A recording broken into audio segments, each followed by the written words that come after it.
Bienvenidas y bienvenidos a Podwaste, donde Miriam Velasco y Francisco Galván, desde su expertise, y Angélica Íñiguez desde su curiosidad ciudadana, generan conversaciones en torno al manejo de los residuos sólidos.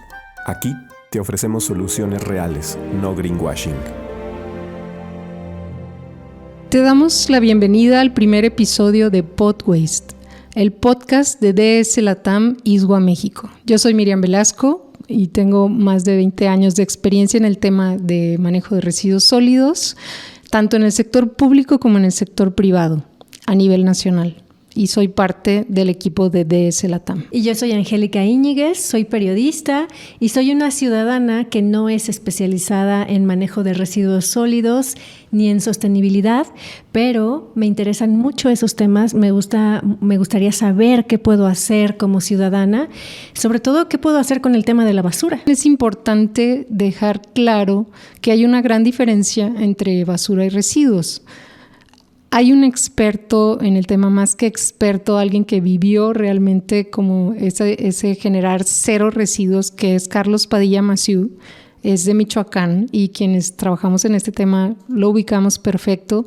Él definió a la basura como la mezcla de dos o más residuos que, revueltos entre sí, provocan contaminación y pérdida de recursos naturales.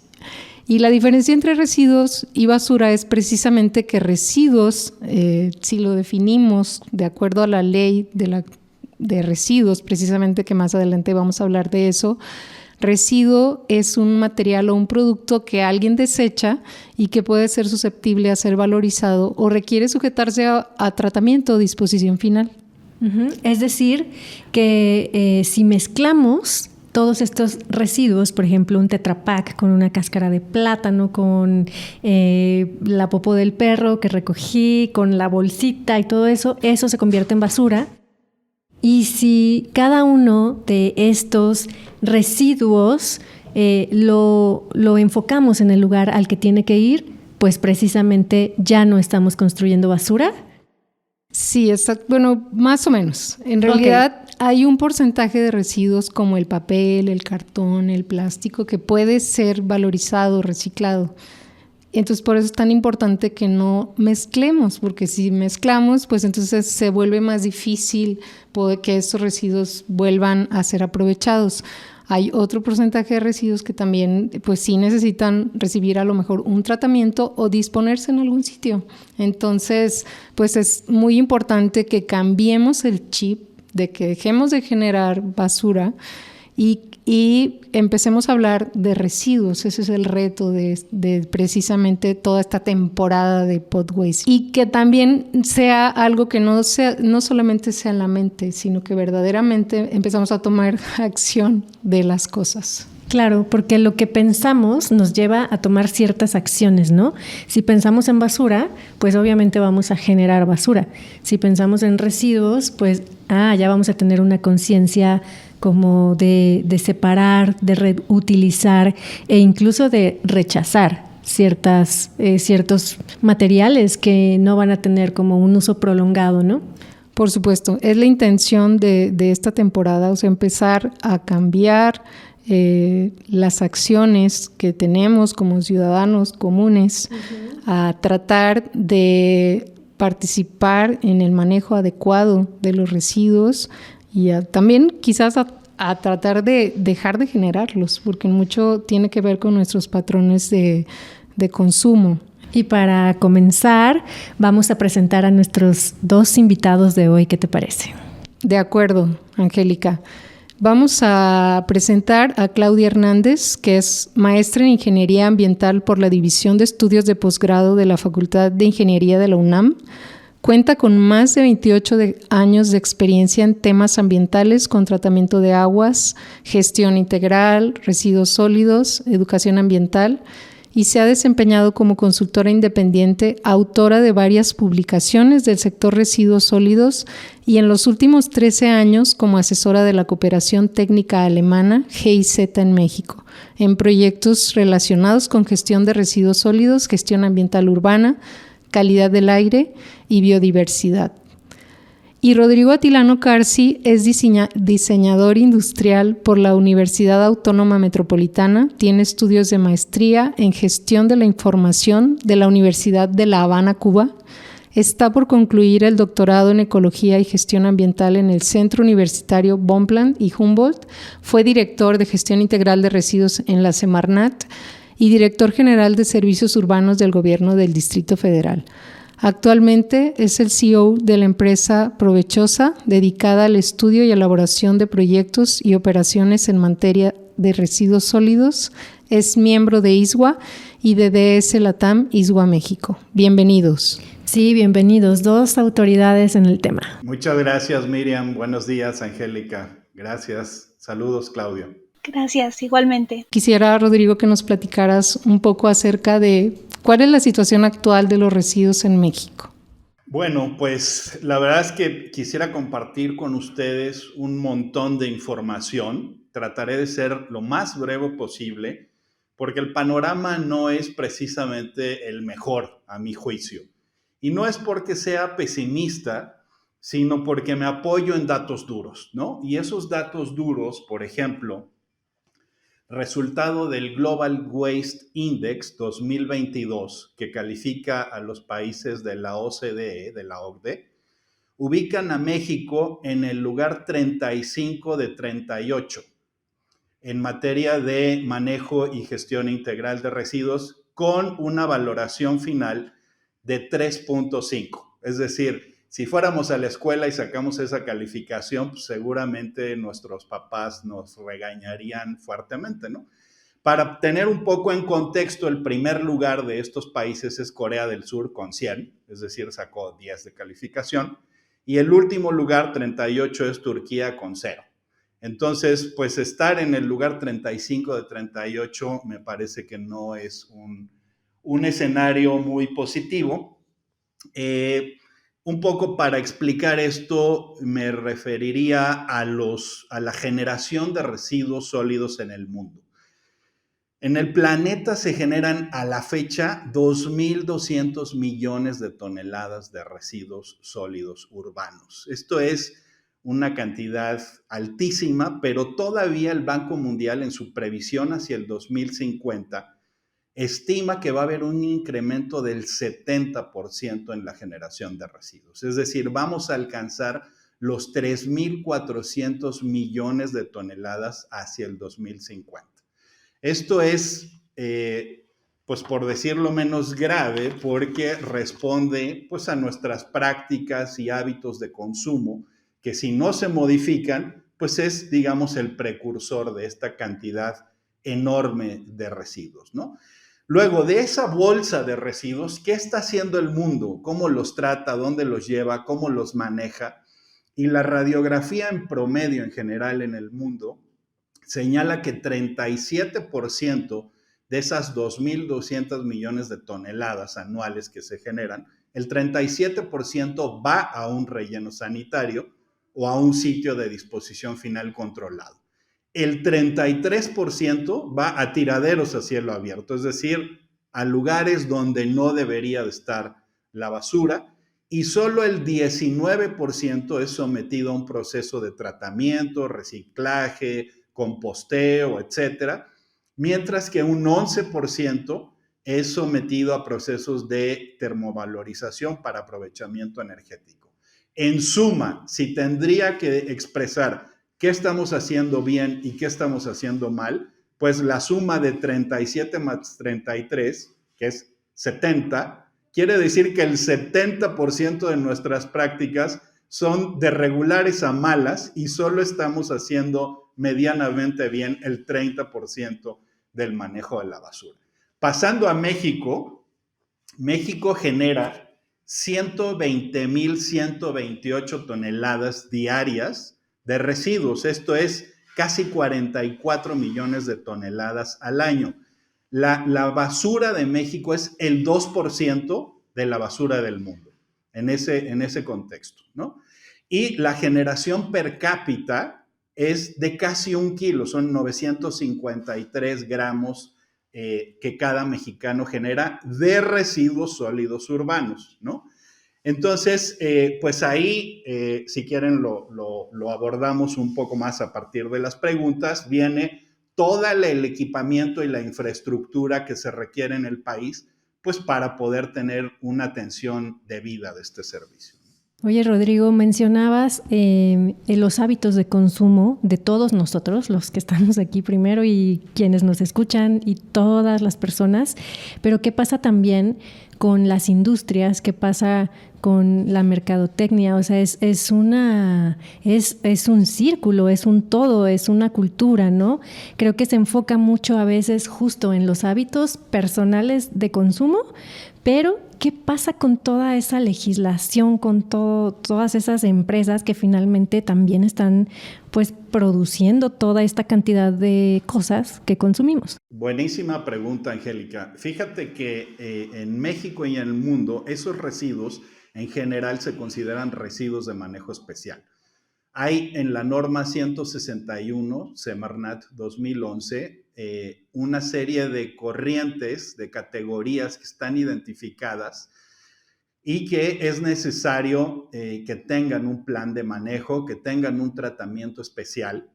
Y el dato más impresionante es que tanto a nivel mundial como en México es mucha más cantidad de residuos generada como RME en esos sectores industriales, comerciales, etcétera. Porque, por ejemplo, si recuerdan de las 2.200 millones de toneladas que les comentaba, de residuos de manejo especial se generan 7.000 millones de toneladas en el mundo, ¿no?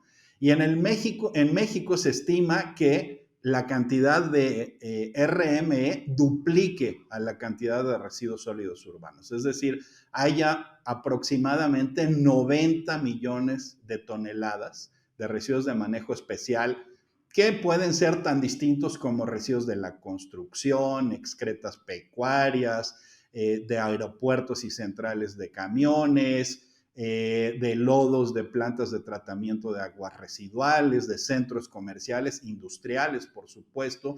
Pero algo muy importante que señala el marco legal es que dice que todo aquel que genera más de 10 toneladas anuales de residuos inmediatamente pasa a la categoría de RME.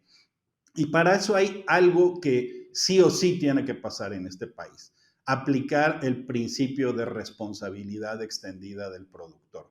Si no entendemos que el tema de los residuos se tiene que resolver entre todos, entre consumidores, productores, sector público y privado, pues nos alejamos cada vez más de poder tener una solución al respecto.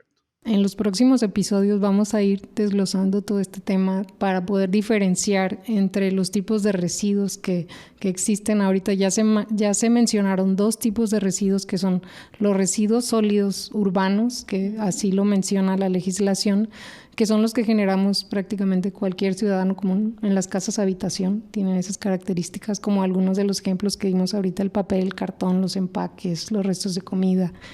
Y los residuos de manejo especial, que eso ya son como más residuos asociados a una actividad productiva, ¿no? Como mencionó Rodrigo Atilano. Entonces, no vamos a profundizar un poquito sobre eso. En general, la temporada de Podwaste va más enfocada a los residuos sólidos urbanos, que es como un tema muy importante y cuya responsabilidad del manejo la tienen principalmente los municipios.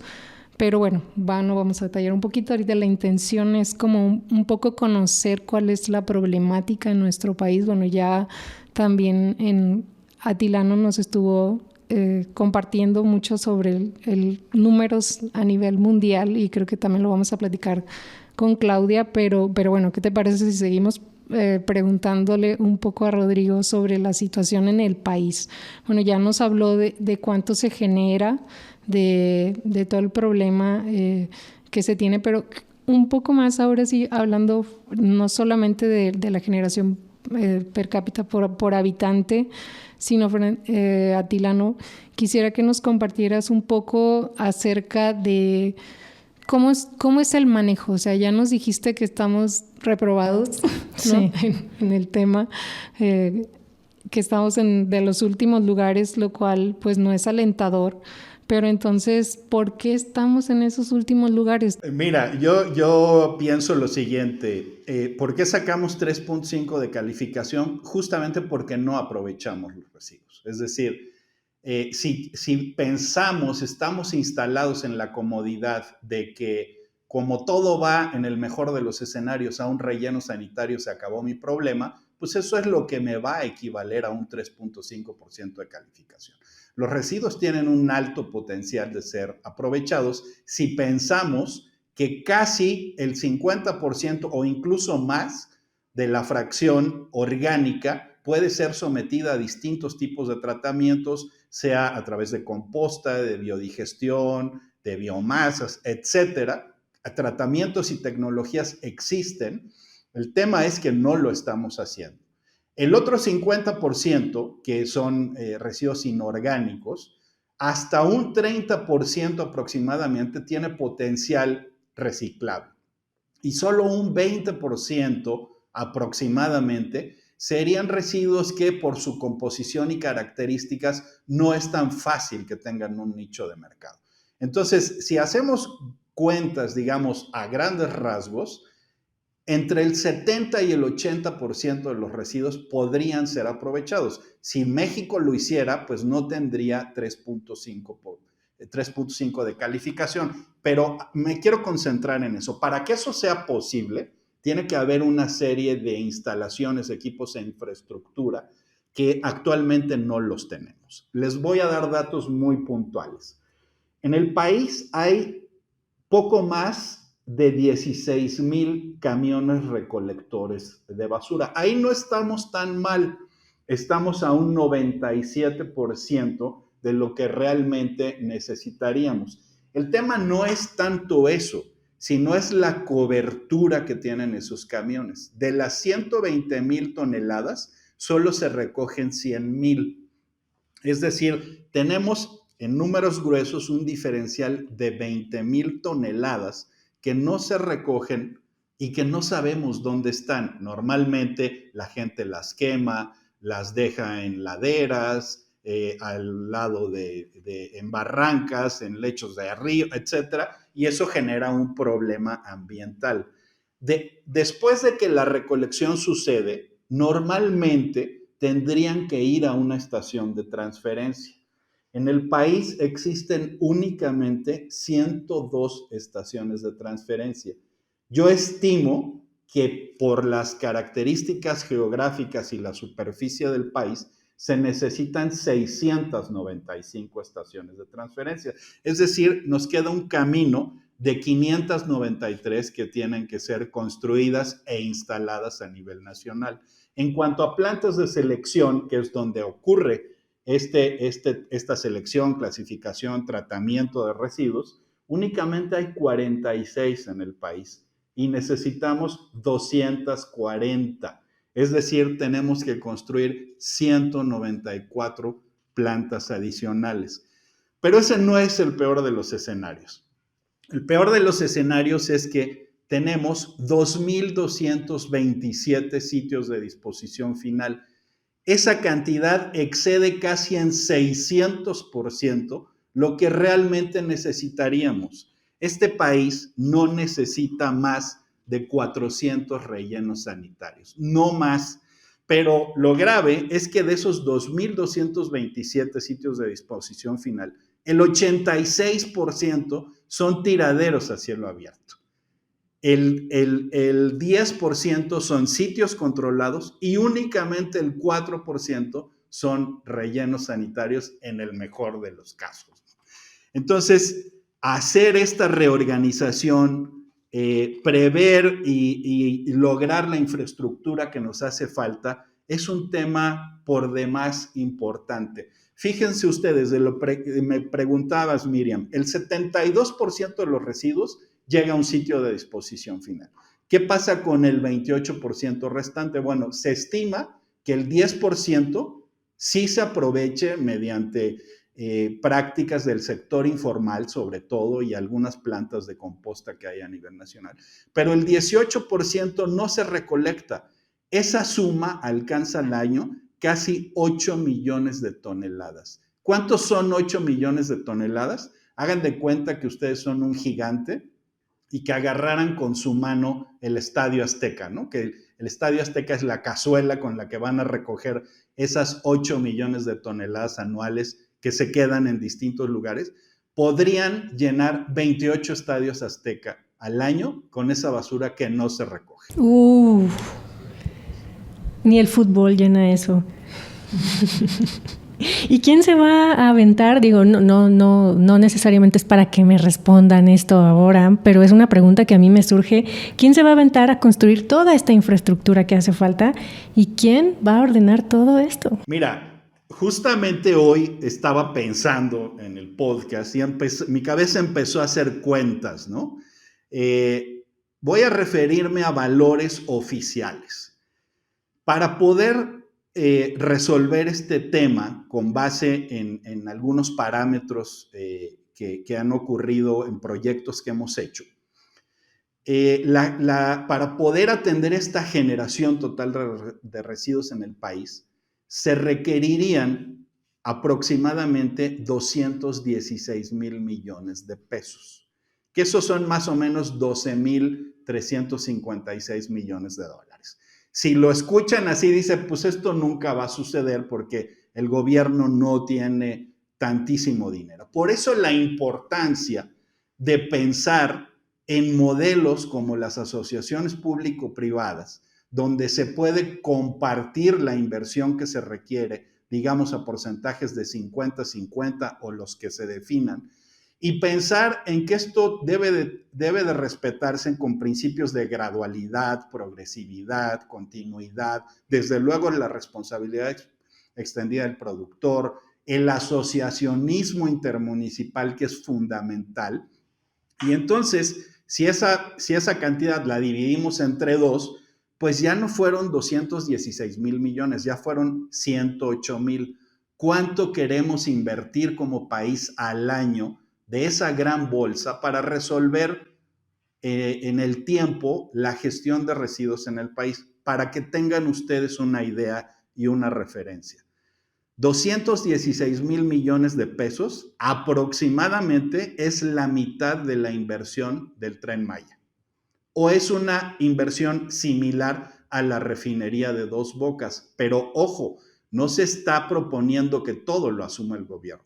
En este esquema de asociaciones público-privadas, si es 50-50, ya de entradas sabemos que esa mitad o más la puede invertir el sector privado. El gobierno no puede asumir semejantes cargas de inversión y tiene que pensar en modelos más inteligentes de coinversión para tener un buen servicio de manejo. ¿De dónde se va a sacar ese dinero que se necesita para tener la infraestructura adecuada? Porque como bien lo mencionaste, actualmente la mayoría de los municipios no cuentan de entrada con un sitio de disposición final, que es un lugar a donde llevar los residuos. Entonces, ya nos hablaste que precisamente de este casi 80% de los residuos que se pueden valorizar, solamente el 10% se está aprovechando en México, que es una cantidad muy baja. La recolección y el manejo de residuos es un servicio público esencial y básico. Así lo ha dicho Naciones Unidas, así lo han dicho organizaciones como la ISWA, y debe de ser un referente de inversión en términos del gasto público, de los recursos públicos que son de todos los habitantes y que los ejerce el gobierno. El tema es cómo convencer a los gobiernos de que este tema debe de estar en la agenda pública. Es decir, si es un tema que se relega y que no demanda la atención de quienes están en el gobierno, pues lo más probable es que nunca tenga los recursos suficientes. Pero todos sabemos, los que nos dedicamos a este tema, que es mucho más costoso pagar después las consecuencias de la inacción que invertir los recursos oportunamente. Es decir, ¿qué impacto económico tiene? Bueno, pues también lo ha expresado Naciones Unidas. La crisis ambiental se manifiesta en 3 escenarios, ¿no? la crisis ambiental por contaminación, en donde están directamente involucrados los residuos sólidos, la crisis ambiental por pérdida de biodiversidad y la crisis ambiental por cambio climático. Los residuos están involucrados con esos 3 tipos de crisis que ha manifestado Naciones Unidas. Entonces, tenemos que cambiar nuestra mentalidad hacia modelos mucho más inteligentes que se basan en la economía circular, porque justamente las buenas prácticas en materia de residuos tienen vínculos directos con todos y cada uno de los objetivos del desarrollo sostenible. Es decir, en todos puede haber avances muy importantes si las inversiones y la generación de trabajos y el cuidado del medio ambiente se resulta de estas inversiones. Rodrigo, gracias. Más bien yo lo que estaba pensando, bueno, ya tenemos un panorama así muy general que nos dio Rodrigo sobre la situación en México y me vino esta idea de, a veces pensamos que el pasado siempre fue mejor, ¿no? Como en, ¿cómo serían los rellenos sanitarios prehispánicos? Bueno, vamos a escuchar eso. Mi nombre es Jorge Sánchez Gómez, soy ingeniero civil por el Politécnico y maestro en ingeniería sanitaria por la UNAM. Pues llevo, yo creo que ya casi unos 40 años en la gestión de los residuos sólidos, tanto en México como en América Latina, especialmente pues en lo que son los temas de capacitación, proyectos de ingeniería, saneamiento de tiraderos, operación de rellenos, en fin, prácticamente todos los diferentes segmentos del manejo de los residuos. Bien, pues el manejo de la basura siempre ha sido un problema, exceptuando el tiempo de nuestros pueblos prehispánicos, donde su cosmogonía implicaba pues prácticamente un equilibrio perfecto entre el hombre, el cosmos y la naturaleza, al considerar a sus deidades, a los elementos naturales como deidades. Entonces había un respeto supremo para no afectarlos, y por eso es que prácticamente el concepto de basura no existía, porque pues todo lo aprovechaban. Los residuos orgánicos los usaban como alimento de sus animales, y los residuos, digamos, combustibles los usaban para iluminar, quemar la basura, los residuos, digamos, iluminar las ciudades por las noches en grandes braseros que estaban al final de las escalinatas de las pirámides. Y los cronistas de aquel tiempo decían que esa sofisticación de iluminar las ciudades por la noche ni siquiera en las ciudades más desarrolladas de Europa se daban. Pues este equilibrio se rompe cuando viene el mestizaje y empezamos a tener los mismos problemas que ahora tenemos. La basura se depositaba en las calles, ¿verdad? Con todos los problemas que esto implica. Imagínense, fauna nociva, roedores, malos olores, miasmas.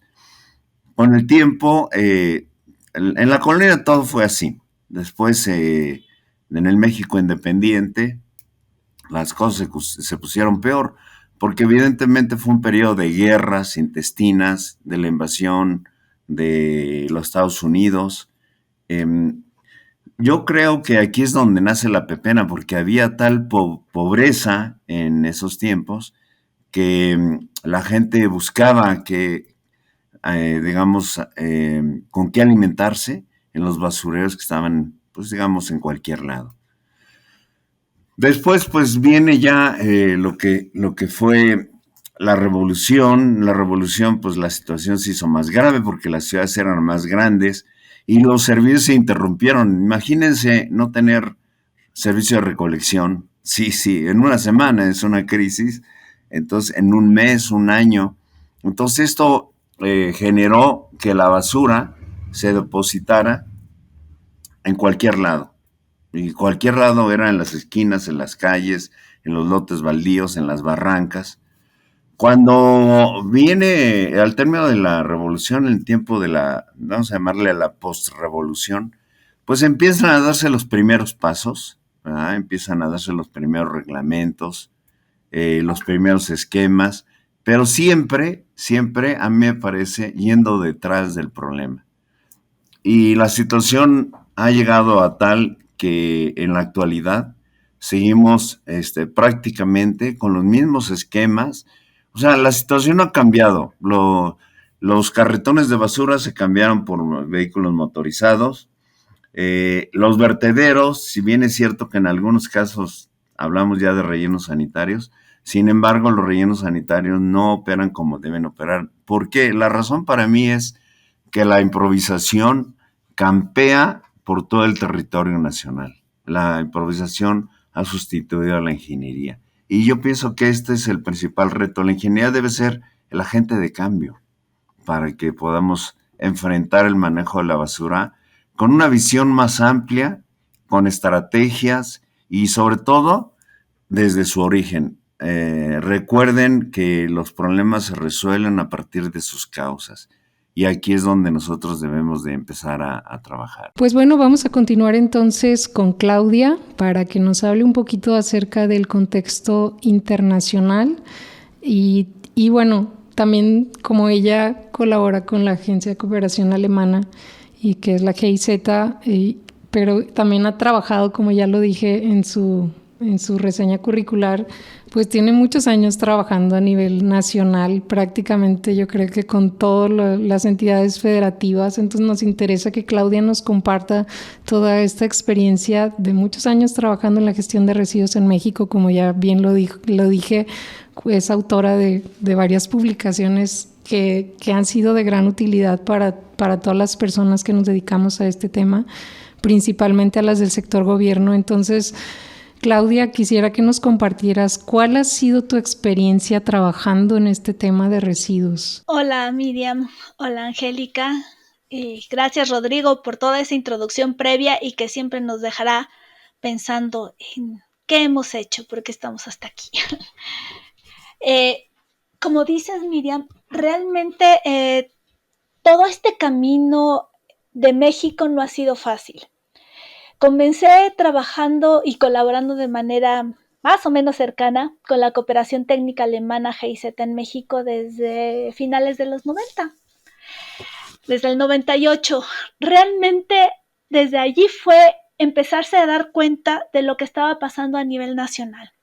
En ese entonces, en los 90, hubo un boom en México de querer hacer algo diferente, de querer dejar atrás esos sitios de disposición final y empezar a avanzar a rellenos sanitarios, de empezar a hacer las cosas en lugar de manera individual por los municipios, hacerlas de manera, ya empezaba eso de asociación intermunicipales para aprovechar estas infraestructuras que nos hablaba Rodrigo, ¿no? Son muy caras, pero que se pueden compartir entre varios.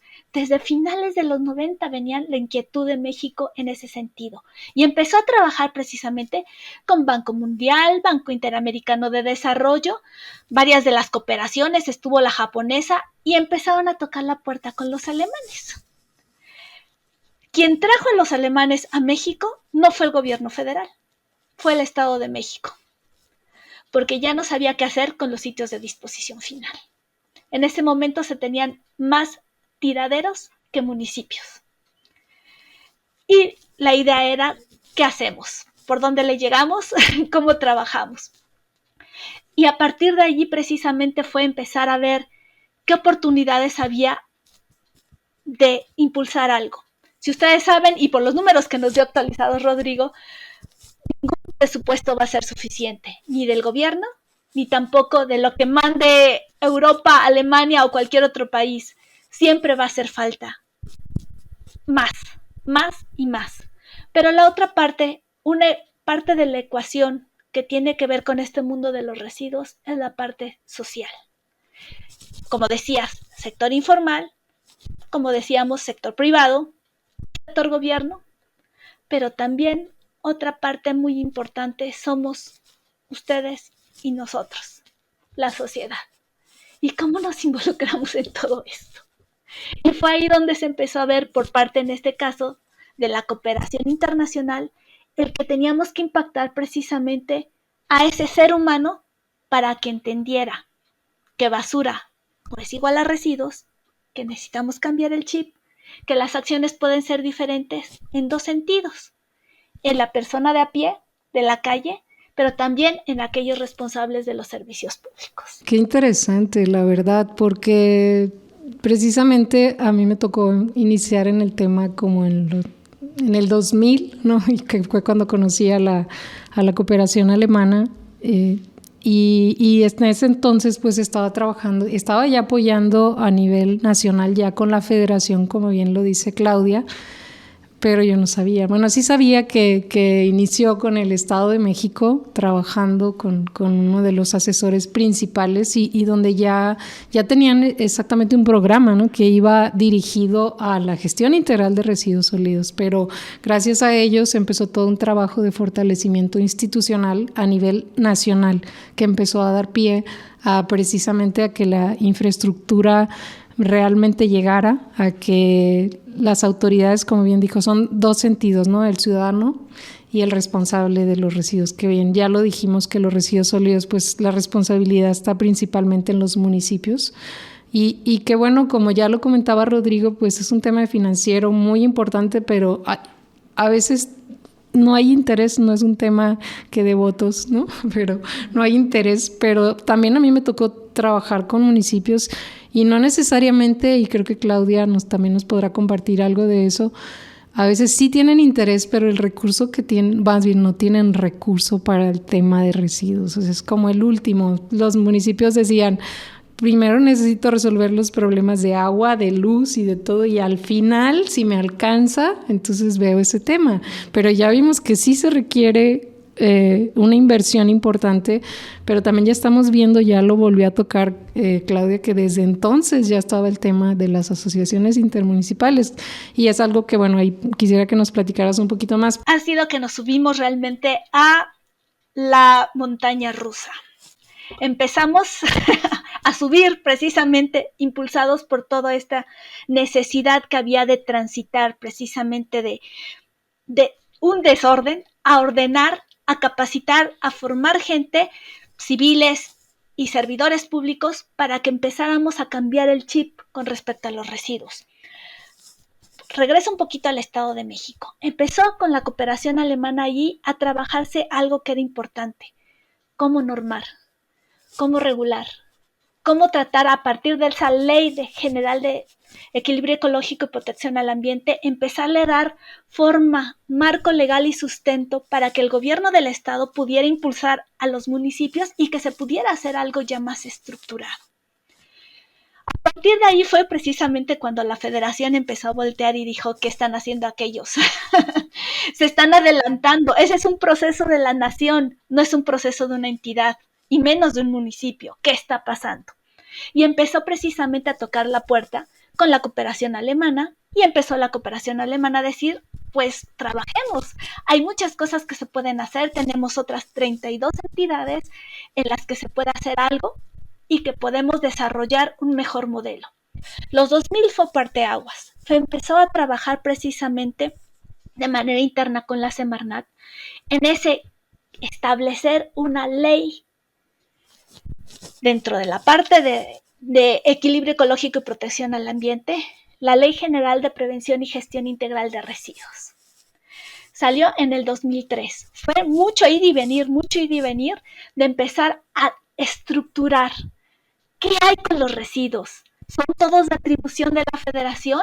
¿El Estado tiene que ver algo? ¿Los municipios están encargados de algo? Y ahí fue donde empezó a darse este análisis. La Constitución decía en el artículo 115 que el municipio es el responsable de prestar los servicios públicos, y ya no lo sabemos. Pero ¿qué pasaba con la cuestión ambiental? Ahí había un gran hueco, y entonces fue lo que se empezó a trabajar. ¿Y el Estado qué? ¿Se iba a quedar mirando nada más? Y empezamos a ver que también era posible que esos residuos de manejo especial, que nos habló también Rodrigo en su intervención, eran importantes y que se necesitaba una infraestructura, pero también un orden de gobierno más allá, que precisamente empezara a impulsar a estos generadores de residuos de manejo especial a darle un manejo y una gestión adecuada a sus residuos que ellos estaban proponiendo. Y que la federación se quedara con aquellos que eran catalogados en ese entonces como peligrosos y que siguen siendo peligrosos.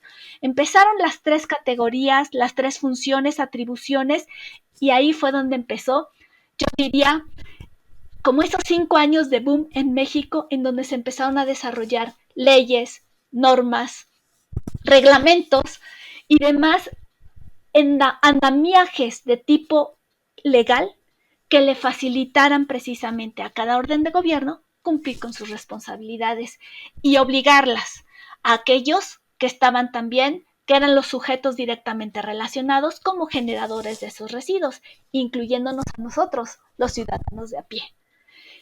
Creo que esos fueron el tiempo en el que se desarrolló muchísimas cosas, marco legal, pero también, si te acuerdas, Miriam, como buena miembro de la red Giresol, empezó a surgir esto. Esa no se la sabe Angélica, pero se gestó precisamente una red de promotores ambientales para la prevención y gestión integral de residuos. ¿Por qué? Porque lo que estábamos viendo es que no manejábamos el mismo idioma, no manejábamos los mismos conceptos, no teníamos conocimiento parejo en el país acerca de las infraestructuras, tecnologías y cosas que podíamos hacer realmente con los residuos para ir disminuyendo poco a poco el problema social, ambiental y económico que representa un mal manejo y ir empezando a avanzar en una mejor gestión de ellos. Y empezó precisamente a enfocarse en formar servidores públicos federales, estatales, municipales en estos temas. Fueron también un impulso que dio la cooperación alemana en su momento, y esta red tuvo 5 generaciones, pero aproximadamente duró 10 años. Estamos hablando del 2004 al 2012-13, donde 300 personas profesionales en el país se ponían de acuerdo, aprendían juntos, intercambiaban experiencias. Sí traíamos experiencia de otros lados, pero sobre todo en México se logró hacer algo. Creo que ahí fue el boom.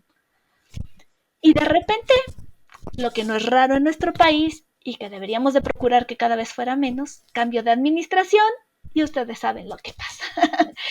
A veces ese impulso se vuelve a frenar un poquito y precisamente eso pasó en el sector residuos sólidos. Yo me acuerdo cuando era niña, yo acompañaba a mi abuelita al mercado y mi abuelita, que ahorita tiene 100 años, por cierto, se llevaba su topper para la panela, su topper para la carne, le daban las espinacas en un periódico, o sea, ella se llevaba todos sus contenedores y corte A, no sé, 10, 15 años después, todo es plástico de un solo uso. Entonces, creo que algo que sería muy interesante es hacernos conscientes de forma personal y volver a llevar nuestra servilletita para las tortillas y volver a llevar nuestro topper. Y es que nos empezaron a vender el producto por sí y no buscar precisamente o hacernos, entre comillas, más fácil la vida a nosotros como consumidores.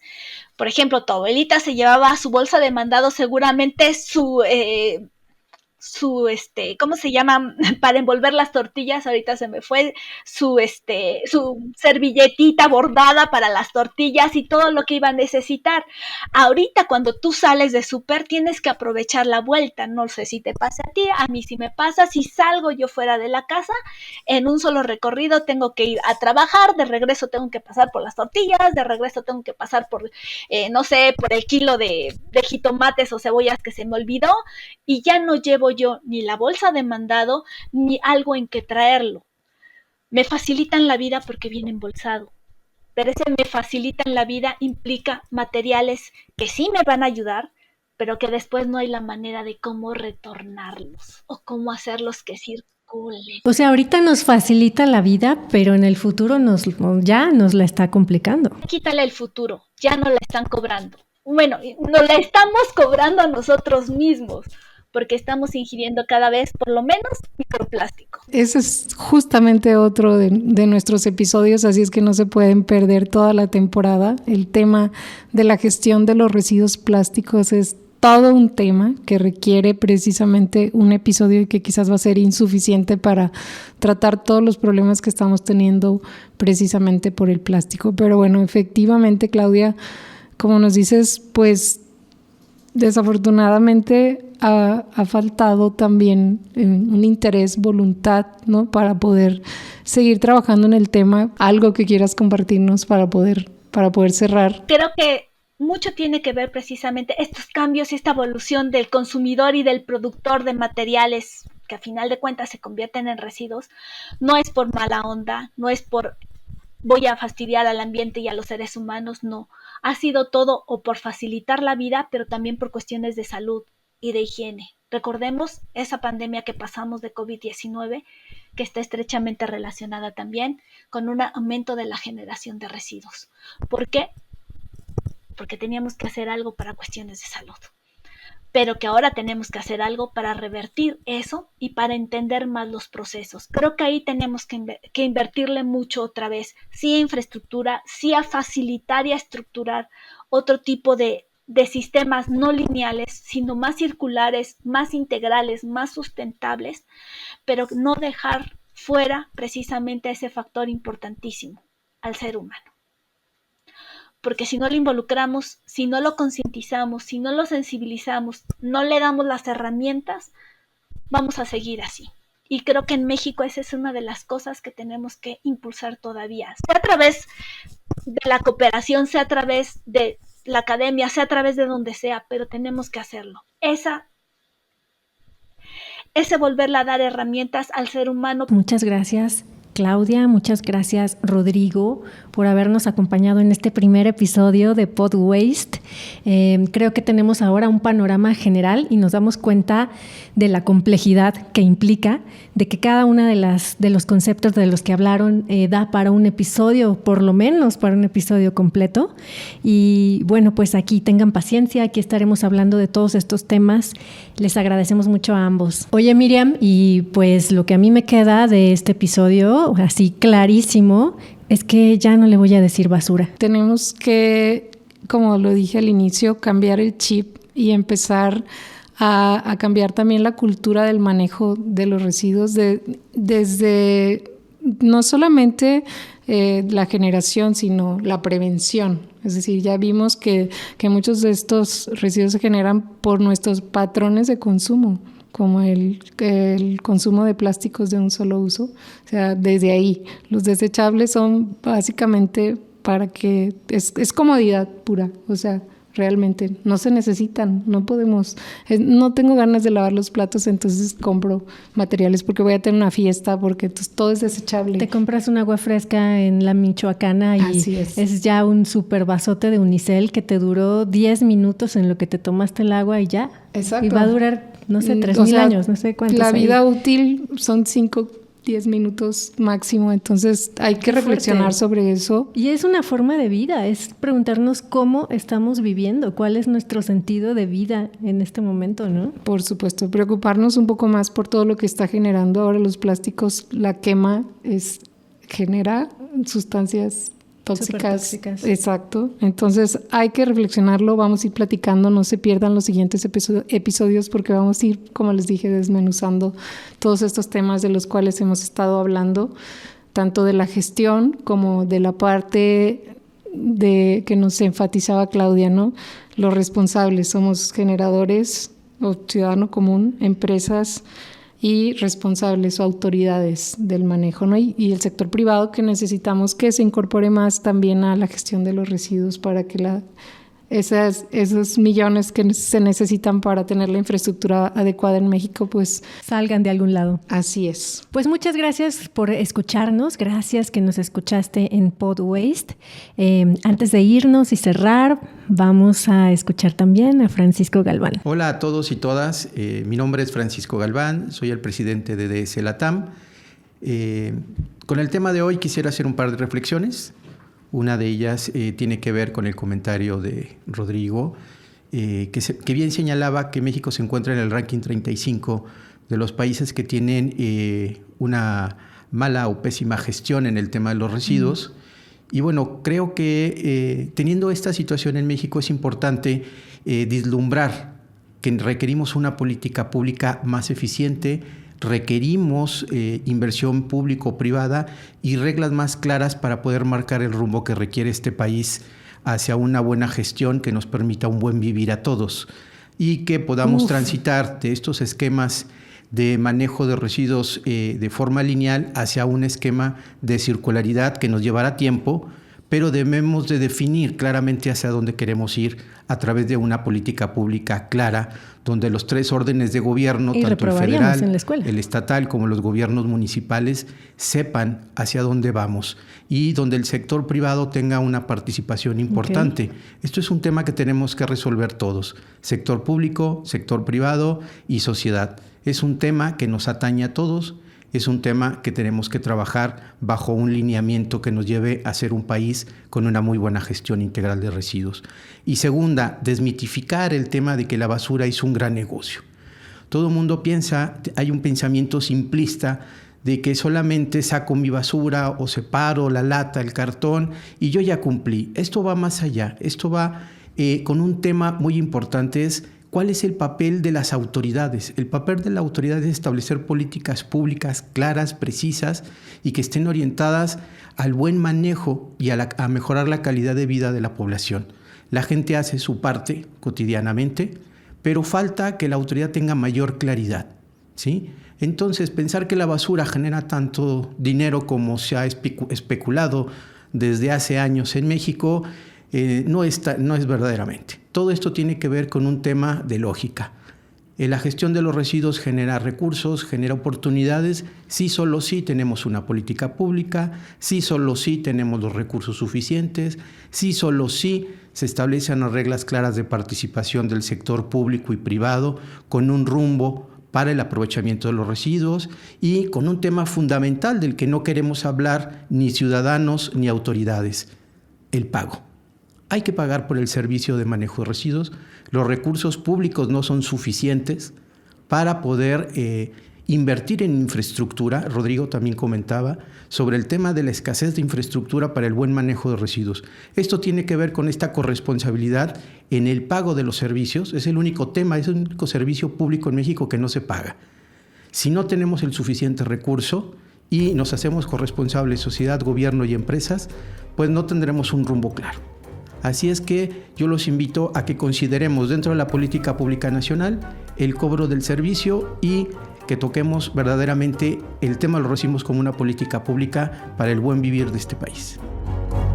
Tu contribución en el manejo de tus residuos nunca es pequeña. Síguenos en Instagram como DS Latinoamericana y visita nuestra página web dslatinoamericana.org. Y ten en cuenta que el mejor residuo es el que no se genera. Podwaste es una producción de Podcastera MX para DS Latam, ISWA México y la cooperación técnica alemana GIZ en México.